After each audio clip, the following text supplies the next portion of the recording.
जय जगन्नाथ साଙ୍ଗने आज mini blog को आपको स्वागत करुच्चे।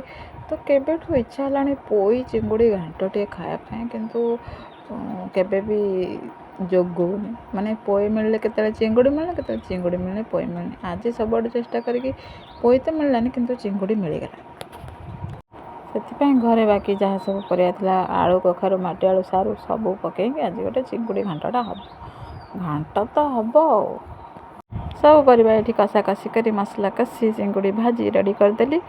ये सब मसला एकाले पकईदेली। जहाँ को सांग मैंने नॉनवेज खाइबा लोक ही जानी थो नॉनवेज बास्ना ही भोकटा द्विगुणित हो जाए। ये मोर गफी पी अलरेडी खाइबा टाइम भी हो गलानी।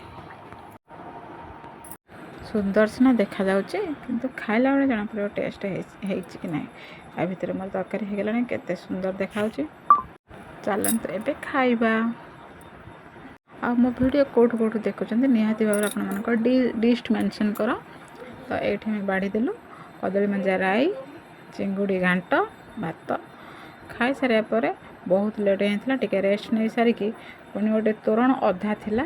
तो एटा गोटे न्यू डिजाइन होची जो माने भी माने ए सब ऑर्डर करिया को चाहूचंती मो Instagram ID woollen craft with रोजी मत डीएम करेंगे। तो ये सब कलर कस्टमाइज भी करेंगे खाली तोरण नुह अलग सब भी बनई आपण मैंने मो प्रीवियस वीडियो भी देखिपारे।